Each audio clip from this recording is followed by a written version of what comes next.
Welcome to the Nurturing Fathers Podcast, a show dedicated to helping men succeed at the most challenging and rewarding job they'll ever have, being a dad. Your hosts are Mark Perlman, the creator and founder of the Nurturing Fathers program, and his son, Corey Perlman, who facilitates the program at the Atlanta Federal Penitentiary and is also a father of 2 young children. It's time to add tools to your Nurturing Fathers toolbox. Mark and Corey, take it away. Well, hello, everyone. Welcome to another episode, a special episode of the Nurturing Fathers podcast. As always, my name is Corey Perlman, and I'm here with my friend and father. Just had a recent birthday, just past 50. Congratulations, Mr. Mark Perlman. What's up, buddy? Doing good. It was a happy birthday. Had a good time within the limitations that everybody is aware of, but had a really good time and feeling good. As I said, you just turned 50, which would make you have been 8 years old when you had me. So everybody can figure that out. But well, this is an episode that we wanted to do for a little while here. It's been something that a lot of people have asked about. Both my wife and your wife, Dad, have prodded us to do an episode on this. And it's really, tools that dads can use during these very turbulent, unsettling, and challenging times. And so what we thought we would do is just a special episode. We're going to put this out as soon as possible and really just talk about some of the things that Dad, from all the years of experience through the Nurturing Fathers program can help us during these unprecedented times that even you haven't been through, Dad, but where Nurturing Fathers principles can come to play. And then some of the application that I've been able to use with my own kids. So let's just start out, Dad, by maybe just putting a big picture around kind of where we are for a second here and some just high level things that dads can think about while we navigate this. Well, what first thing that comes to mind is just the nature of the situation that we're all in. And the pandemic has, as you all know very well, changed just about everything that is quote unquote normal, routine. There is very little that has not been changed by this. That, by definition, that much change is incredibly stressful because change is stressful to us humans. And the more we have of it, the more the stress seems to go up proportionally. Now, I have never been through a situation that has touched so much of normal life and created as much potential stress as this. So I think the overall theme for today is what are some of the strategies that dads and moms can use for themselves to manage stress and, most importantly, make life less stressful for their kids. And it is some survival skills for getting through this, some nurturing skills for getting through this, and they're tried and true. They work in any life situation, but are never more important than they would be in this situation. Let's dive into those, Dad, because I'm going to, we're always real on here, but it has been from a business perspective, from a relationship with Jess, my wife, relationship with my kids. I mean, it has been unlike I've ever experienced before. And I know I'm not alone. And what's crazy about this time is it's not just one country. It's not just one city, state. It's all over the world. We're talking to a fellow father and former podcast guest who lives in Nigeria, and they're going through similar circumstances with this and similar stresses. So let's go through some of those 6 categories of what we can do to help, manage the stress. Well, the first most important thing here on some level, and it's a little bit, not totally obvious or maybe a little confusing, is we think how we can help our kids, and that is extremely important. We'll talk a lot about that. But the secret to helping our kids is to help ourselves. When we talk about stress management, the single most important focus to begin with is to deal with our own stress, because the kids will go pretty much the way mom and dad goes. If we're high stressed and if we're feeling it, if we're emotionally upset, if everything is a crisis, the kids are going to be picking up some of that stress and it's going to make life more difficult. If somehow we can moderate that and not be so reactive to it, so easier said than done, but here are some concrete tools. These are the tools for self-care and self-nurturing. When we self-nurture ourselves and take care of ourselves, we are meeting stress exactly where it tries to act and react, and we're tamping it down. So when we're filled up with good self-nurturing stuff, we're feeling better about ourselves, we got more energy physically, mentally, spiritually, emotionally. So here are 6 areas that we could focus on. Be real specific. Corey, add some of your tools and I'll add mine. 6 areas where we can nurture ourselves and decrease stress. First one is physical. And the most basic physical thing to come to mind is get enough sleep as much as you can and eat well. Very, very basic. Some physical activity, hydrating, drinking enough water, things like that. Just take care of our physical needs. One of the ways to do that is clearly with playing with our kids and interacting with our kids because they're very physical, like to run around, jump around, climb on dad, tickle dad. And, time with our kids can meet a whole number of these needs, but certainly the physical ones. Talia said we were out walking Domino this past week, our dog, and I think I snapped at her or something. She said, "Man, you're grouchy." And I was like, "Right, I am grouchy." She could see it in my body language. But what was missing over those few days, just due to circumstances here, was my release of stress from a physical standpoint. So the next day I went for a run and I could tell, she didn't say it, but I could tell that my demeanor had changed. I'd forgotten to take care of myself. So therefore I wasn't taking care of the kids. She sees stress manifests in the body. And, so being able to discharge it with a workout, a run, a little, jumping up and down, whatever we do, even a walk around the block. And if you're blessed to have some nature or trees around, you take a walk with the kids around in the trees. Being in nature makes a huge difference. So physical needs are one. The second area are emotional needs, and that's where we sort of act it out, and our kids will act it out. And to take care of our emotional needs, we want to identify them. How are we feeling? And literally put names to them. Am I feeling stressed? Am I feeling anxious? Am I feeling worried?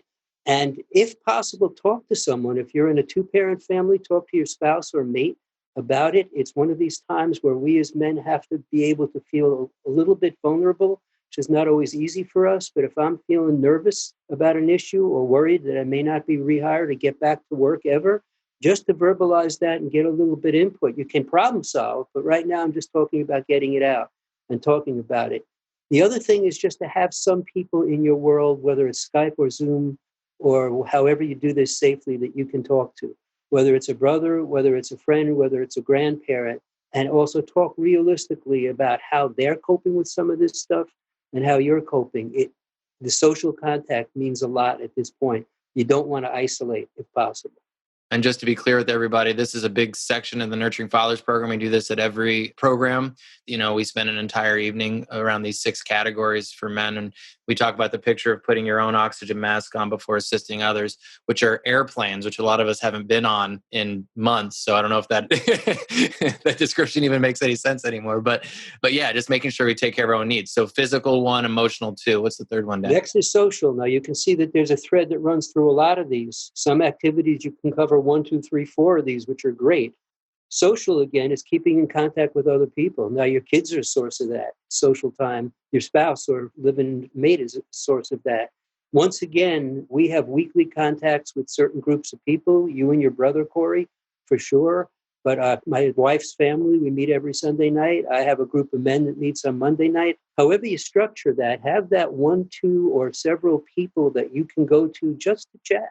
And just to see how they're doing, just to see how we're doing. You don't have to have that much of an agenda, but just to maintain the social contact, it's important not to isolate. If you isolate, this stress tends to build up like a pressure cooker. Just talking to others tends to diffuse it and release it some. Problem solving is another tool we can use during this, but it's not even just getting quick and easy answers. It's just the process of talking to others. Yeah, that's a big one too. Obviously, hard to do face-to-face these days, but thank God for those tools like Zoom, where we can get some of that interaction and not feel guilty about making that time. That us guys need sometimes with just some guy time and such. Yes, and that's a real important point. Not to feel guilty about I'm suggesting you take this time for yourself, not just because it's good for you and a nice thing to do, but it is immediately linked to your patience and ability to deal well with the kids. I know myself, when I was stressed out and I wasn't doing this and I was neglecting myself, my fuse was real short. Yep. My attitude was real short, just like Talia called you out on. As I filled these different things up that we're talking about, I was calmer. I was my better self. That's just simply the way it works. The fourth area after social is creative. Whatever you can do that has a little bit of creativity, breaking the mold, doing something unusual, maybe playing a musical instrument, it may be dancing with your kids. It may be reading a book or a newspaper or something that you haven't read in a long time. It may be reaching out to a friend and just talking to who you haven't seen, somebody who was in college or high school with you. There are many, many ways to do it, but anything creative. I talk to a lot of people who develop new skills, sometimes with their kids and family, sometimes with themselves during this pandemic. I, for one, am playing the guitar more, which I do and don't do, but there is so much more time around. I'm picking it up more and doing more with it. It feels great. Every time I do it, it just feels good afterwards. It's similar to working out. I have to just stress to those of us who are creative, muscle isn't as strong as other people's, it can be a pain to start it, right? So that's how I am with the guitar. It's like, I could think of 10 other things to do that are probably more beneficial. I'm not that great at it. It's frustrating sometimes. But gosh, every time I do it, I just feel better. It just relaxes me. It's fun. I feel like I got a little better. I feel accomplished. So for those of you who struggle working out, it's similar for some of us in terms of the creative aspect, but pushing ourselves to do it tends to make us feel better at the end. And I like that word accomplished, because on the other side of those things, you feel accomplished. It literally lights you up a bit, So the fifth area, intellectual, the mind, so many ways to do that. Reading, videos, discussing things with folks, whether it's pandemic related or not. There are just so many different ways. And on the virtual world now that we are on at this very moment, there are just many more avenues for that. If you've got an interesting topic that you want to explore, just Google it, put it in there, gather information. The more informed we are about the pandemic and other things, I think the better it is. The one area that I find a little tricky is the political area. And I'll use myself as an example. Too much TV, too much news increases my stress. I've had to literally at times go on news fasts or just tone it down. I watch about 10% as much as I used to watch, because the news is just a source of stress for a lot of bad information, and it's presented in a way to kind of hype you up a bit to keep your interest, and it's just too vulnerable a time. So yes, keep informed, but be very careful about dosing yourself with things that are stress producing. And I found that the news is so stress producing. My wife called me out when I'm yelling and talking at the TV set. It's not a good idea. I've tried to tell you that for years. I don't like your blood pressure. Anytime you're watching that, stay off that stuff. Just watch your Netflix, Dad. Come on. Right. We're actually watching Sherlock now. Sherlock Holmes series. Not that that's totally relaxing. Last is spiritual. Last aspect is spiritual, which I know many of you gravitated toward. That may be church, it may be virtual, it may be synagogue, mosque. It can be reading certain things, can be talking to certain people. It can be being out in nature. If you have walk around trees and stuff like that, you get a feeling of something larger than yourself. The other thing I think of, and there are so many families who don't have enough, so this doesn't apply to everyone, but if you have a little extra of whatever, consider giving it to those who don't. It's just not only a good idea for you and the kids because it's a nice thing to do and it builds character, but in this situation, it really does light you up again and gives you a little bit more boost and a little bit more energy. It doesn't have to be that dramatic. It could be 2 or 3 cans of food, to go to the food pantry. There are so many needs out there. And when the kids participate in that, it not only takes up some of our time and gives us focus, but it makes us feel like we've done something good and are more connected to others. You nailed it right on the head. I love that you kind of fit that into spiritual, because that, serving others, no matter what you believe, is typically right there with what Christianity or Judaism or whatever it might be is right there. So I think serving and giving is perfect to fit under the category of spirituality. And yeah, what we'll do, Dad, is in the show notes, we'll put all of these different names of these categories. And then I do want to mention to everybody else too, what we typically talk about in the next layers of this are barriers to each of these areas. So what is getting in the way of us fulfilling needs in each of these categories, and then ways to overcome those barriers. And so I would really highly recommend anybody, especially you guys that are hearing some of these and saying, yeah, I got this bucket and I'm good with that. I work out every day, but man, I haven't done a creative thing in months, or, or spiritual, whatever. List all these out and be honest with the barriers. What's getting in the way of you doing that? Are we sleeping in? Is work getting in the way? We can't think of anything to do. Is it laziness? Let's be real honest with ourselves and then figure out a way to overcome those barriers. But the goal is to look at this chart of 6 categories and feel like to some degree each of those buckets are full. And at that point, I think you are officially meeting your own needs, therefore being able to meet the needs of your children and your family. Yes. So you fill as many of these as possible. The more that are filled, the better you feel. Don't be yourself's worst critic. If you fall off the wagon and don't do this, notice it. That's the most important thing, and do something that's going to correct it and fill one of those buckets up again.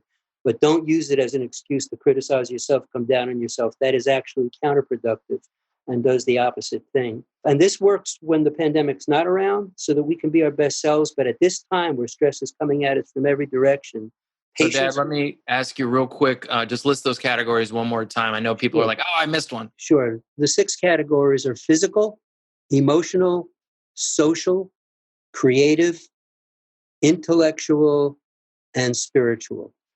And as Corey said, they'll be in the notes to the podcast, but I did want to mention those if someone wanted to write them down. The more of those we got going, the better we feel, and the more we bring to our kids. Patience is a huge factor. How do you build patience? Not that easy. Not that many people talk about it. This actually is how you build patience, by filling your buckets up a bit. That's a great transition. So, we've figured out a way to start to meet our own needs, get us in a state where we feel like we can be a nurturing father. Well, a lot of what Jess and I talk about is, what is this doing to our kids, this pandemic? Man, what kind of scars is this leaving? That type of thing. So what are some things that we as dads can do for our kids to make sure that they're navigating this as manageable as possible? Yeah, the rest of our time here today will be devoted to that in different ways. The first lens is consistency of your routines. Kids use routines. Well, by routines, I mean, how do we get up in the morning, breakfast, prepare for a virtual school or whatever? How do we go to bed at night? What do? We need to talk. Do we brush our teeth? Do we say our prayers? Do we talk about our day? See how people are doing? Whatever those routines are in your family, they're more important now than ever because they give kids a bit of a container where they can feel secure, as opposed to things just being open and bouncing in different directions. The routines are very comforting to kids. So it's really much of what you've already done probably, but at this point, they are more important than ever. And it's the time to keep those routines: family meals, play, bedtime, family meetings. Do we get around the table a couple of times a week and have lunch or dinner together and talk about things that are on our mind? Whatever those things are, this is a good time to keep them in place. A good point. Yeah, structure, I think, it's hard too, because you can't help but feel like, we've been in 6 months of camp, of just like whatever, shows up and that kind of thing. But we're in the end of July as we're recording this, and this will probably be out in early August. So school in some form or fashion is starting to happen, whether it be physical or virtual. And one thing that Jess just said to me before I walked downstairs is, we got to start getting our kids back on a sleep, routine that's not summer sleep routine, even though they may be waking up in the same bed and not, getting on a bus or anything like that, but just getting them into that routine and knowing that the switch has been flipped to a school year now, I think is going to be really important for them. Yeah, it's a great point. And if you can do that a few weeks before, starting it like you guys are thinking, it's much better because it's just going to add to the stress of the change if we start that morning all of a sudden. Exactly. So the more lead time we can give kids to any of these predictable changes, the better it is for them. To have stuff popped on them, it's the same as us adults too, can be stressful. Again, with the kids now, so how are they doing? It's hard to know. It depends on how much they've been told. The one thing is that they're going to be doing about as well or not as the parents are doing. So that's why this earlier part of what we're talking about are so important, taking care of ourselves and paying attention to ourselves. Kids are going to have feelings during this time. And the young kids especially don't talk about their feelings. They act their feelings out. They do them bodily and physically, running around, throwing something, saying no. So if we can identify feelings or something being disturbing and not right, it's not 3 or 4 or 5 or 6-year-old are not going to say, I'm feeling stressed or I'm feeling nervous. They're going to do something that looks weird. So we want to keep our patience as possible. But I think reassure your kids that we're going to be okay. It's important for them to know that even though there are things that are not normal and are changing, that we as a family are going to be okay. And mom and dad are here. We'll all be together. Those things may seem obvious, but to kids, they're not. And ask them how they feel. Ask them what's going on. How do they feel about returning to school? What do they know about the pandemic? How do they feel about friends, whether they're seeing them or not seeing them? There are many, many topics, but ask them how they feel. And then, as a simple technique, you can't fix their feelings. You can comfort them. We're going to be okay. Things will be normal again at some point. Mom and dad will be with you. Our family is together. But it's hard to fix the feelings. But if you just acknowledge them, saying, oh, you're feeling nervous about that. Or, oh, you're a little nervous about going back to school because you haven't been there for so long. And, oh, you miss your friends. Just feeding back what they said and what the feeling is. You're feeling nervous. You're feeling afraid. You're feeling confused. That gives them a sense that you've really heard them and recognized them. That lights them up a little bit. Mom, hey, Dad really understands me. And all it is you're really feeding back what you heard and maybe putting a label on the feelings. That kind of conversation is very comforting to the kids, and it's much better than them keeping it inside and this stuff just rattling around in there. So you're saying that we don't have to fix it. You don't have to fix it. If there is a suggestion, shocking to the guy. I mean, that's just okay, the reason I know this is because I've heard it so much from my wife about myself. Us guys in a good-natured way are fixers. And when my wife comes to me with a feeling or a concern, I want to fix it in some way, and that is my way of helping. Many times she'll say, I don't need to be fixed right now. I need to just be heard. People want to be heard and seen, and goes for us adults, but for kids, definitely. If there is a suggestion, about friends, about conflicts or whatever, that's fine. But you don't need to feel the pressure to fix it. Feelings are just feelings. So as an application, I think this goes with all ages and stages that I've learned over the last few years is side-by-side conversations. I tend to get a lot more out of my kids than face-to-face. So an example, that might be a bike ride or a walk in the woods, whatever the case may be. But when they don't feel like they're being, talked at, or that, I've sat them down to have a conversation or whatever, and we're just talking, and I'm just listening, and doesn't matter what comes out, not trying to fix anything. But boy, the information that tends to come mostly out of Talia, my older one, at 10 years old, is really fascinating, gives her an opportunity just to express and let some feelings go. And so that's been really good. So I've learned the side-by-side conversations versus the face-to-face conversations tend to get more out. That's a great point. And, with men and boys, even more so, when we're shooting baskets together, throwing a ball back and forth, conversation will start. And we just keep that going. And it's somehow easier when it's mediated by some activity. Yes. With guys, especially adult men as well as kids. But that's a great point with you and Talia. I have experienced that too. And I have been amazed by what her inner world looks like, how full it is, how thoughtful it is. And I would never have access to that if we didn't spend that kind of time together and give her the space to come out with it. Yeah. So, is there anything else about feelings in kids, Corey, or anything about that emotional part that either you wonder about or have noticed? Well, I think that it's important, as you mentioned, even early on. So we talk about ages and stages a lot. Lots of people listening have, newborns all the way up to 15 and older. And the importance of labeling feelings, especially in boys, understanding that they can be feeling hurt or sad. I think a big one in the early days is sad versus angry, especially with Milo, my little one. Everything can go to anger, right? He can immediately go to that one. It's a natural feeling for boys. And for us to be able to show ourselves and him that there's a full range of emotions that he has, not just anger, the earlier the better for that. And we think about all the mistakes that we've made as men over our lifetime and as young men.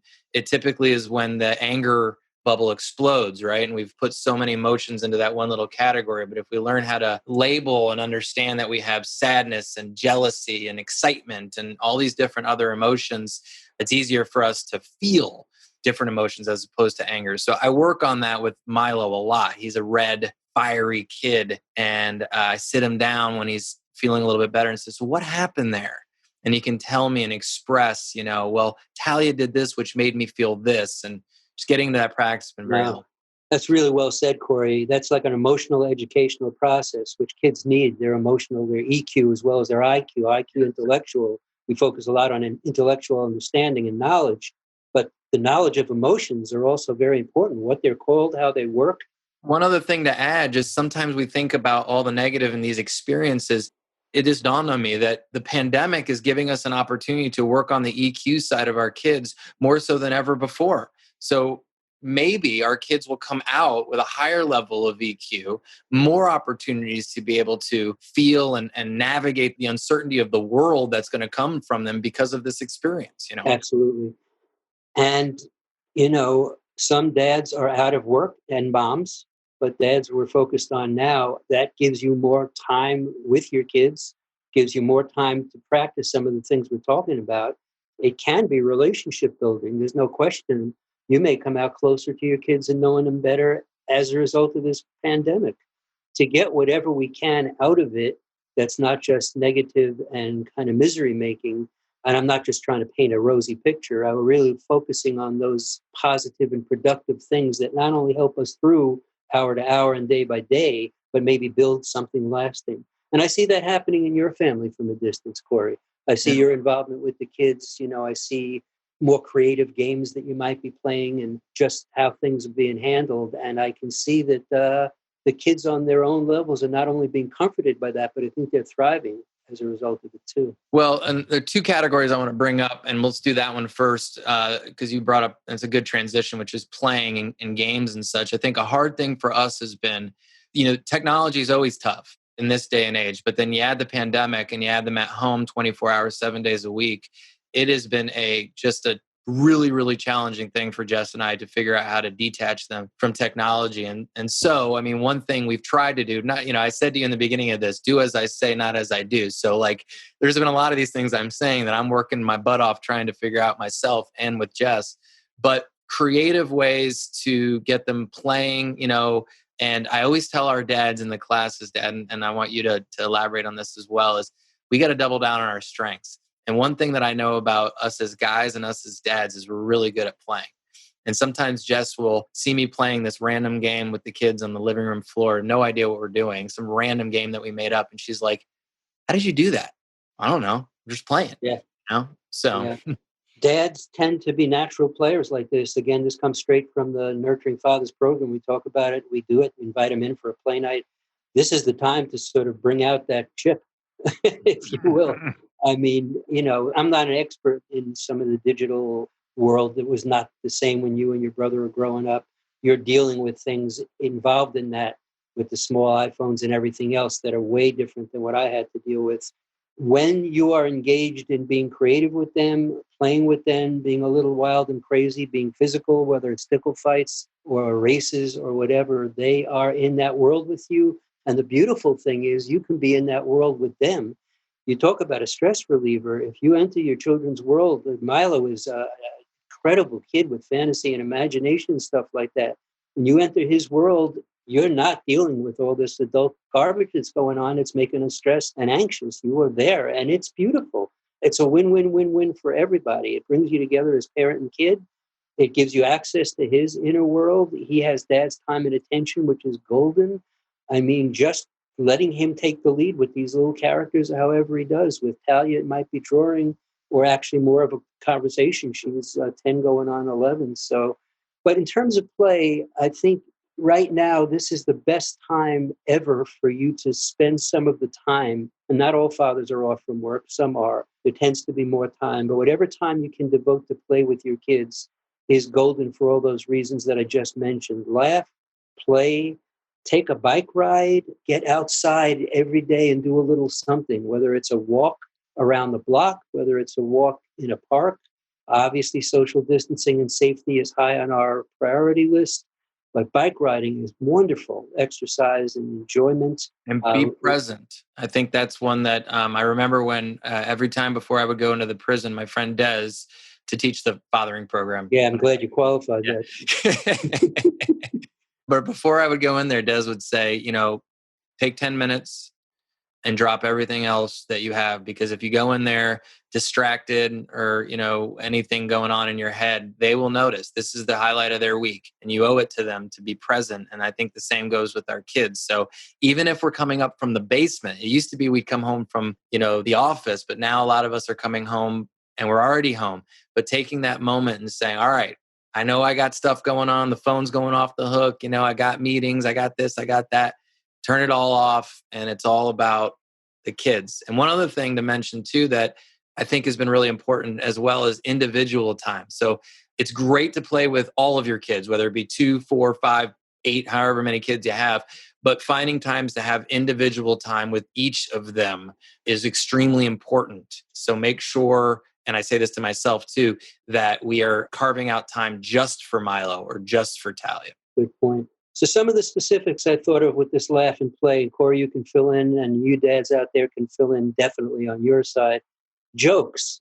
Corey has been doing bad dad jokes for a long time. I think there's a platform you can get on if you put bad dad jokes in there, right, Corey? Yeah, it's like a hashtag. I think in the beginning, Dad, I was just doing jokes and they were bad. So it ended up being bad dad jokes. But yeah. Maybe dads, that's just natural to dads. Yes. To do Yeah, you don't even have to put the bad. It's just dad jokes, right? Kids love them. And then they take them to their social circles and they carry them. They always tell me, and I know where they came from.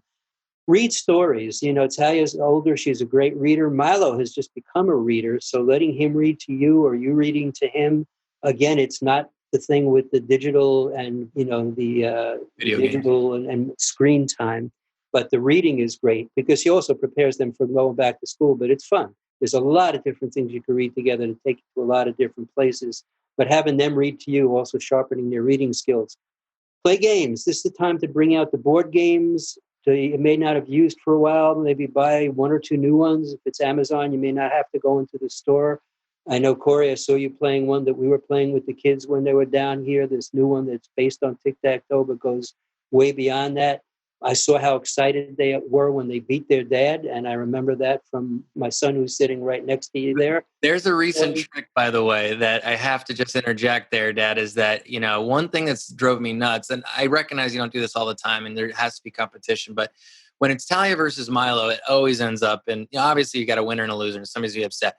But when it's Talia and Milo versus Dad, there never seems to be hard feelings because I always typically lose.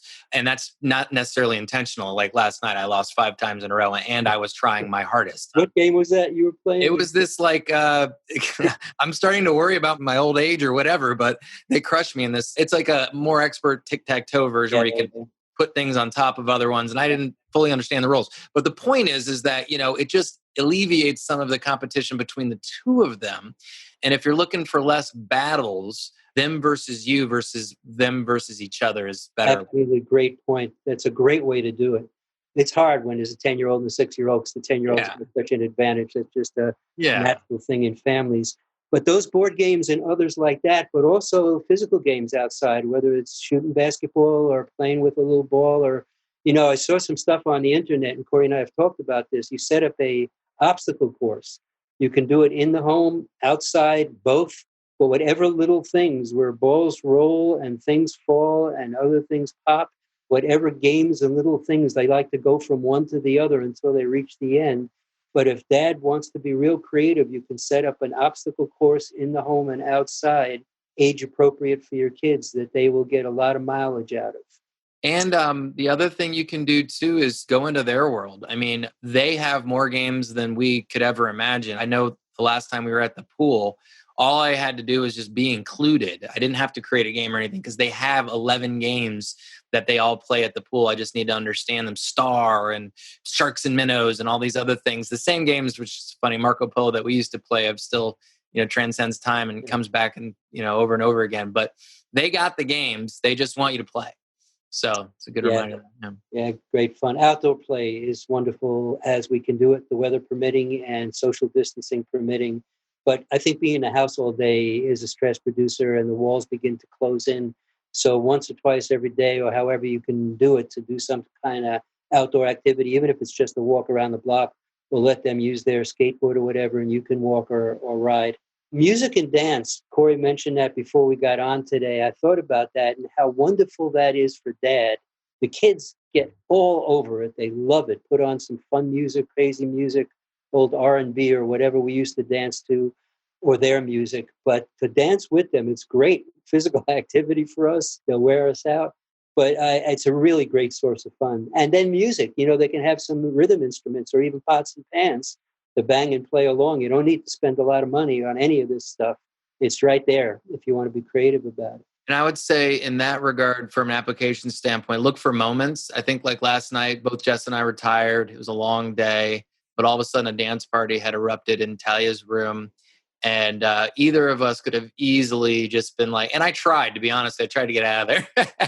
But, when I finally realized that this was a cool moment and, Jess was into it. And so we just let it happen and had an absolute blast. But I know that there was a 60% of my body that wanted just to flee and find my way back downstairs, whatever. So take the moment, regardless if it's past their bedtime or at not a most convenient time for you, and just do it, which I think is really important as well. Yeah.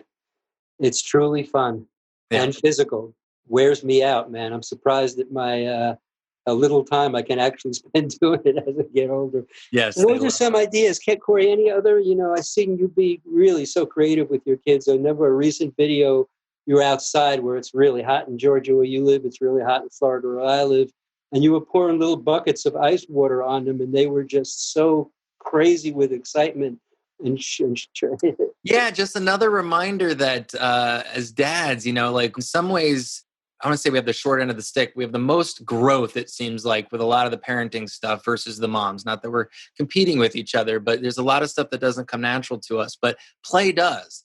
And so it's like just reminding ourselves that like in that moment where the ice bucket thing was happening, just there was a little inkling in the back of my head that said, I want to pour ice on top.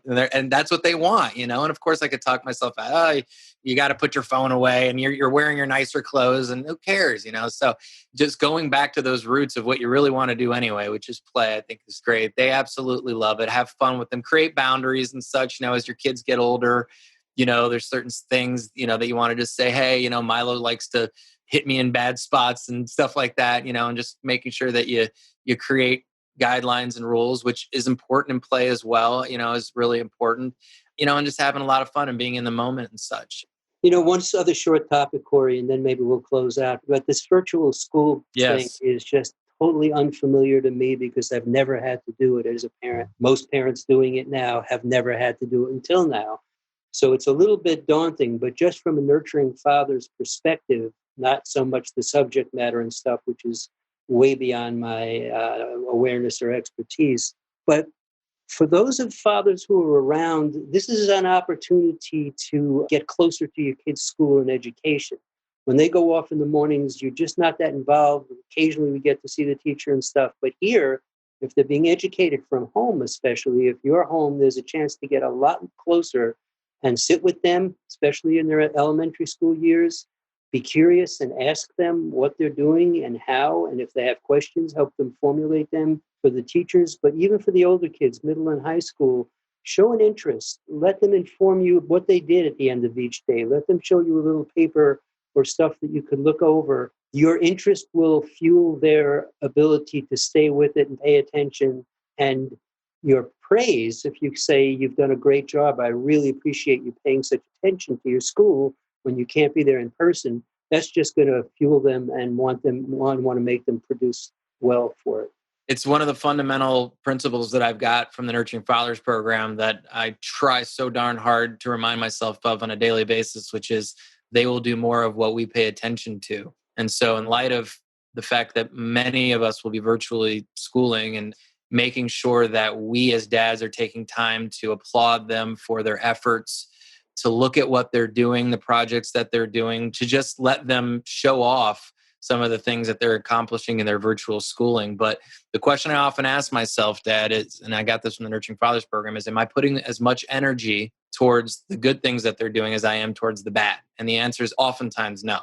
That I will get loud and angry and excited when they're not doing something right. But will I get loud and happy and excited when I'm seeing them do something right or well in their virtual schooling? So They will do more of, they will want to do more of the things that we give them that energy towards. So it's one thing us dads can do very practically. That's a good point. And set up the expectations clearly right at the outset that you as the dad expect them to spend the time doing their virtual schooling, do the best that they can, and show me what you've done. I'm real interested to see some of what you've done every day, whether you're home or not home. At the end of the workday, a little time letting the kids show you before dinner what they've accomplished.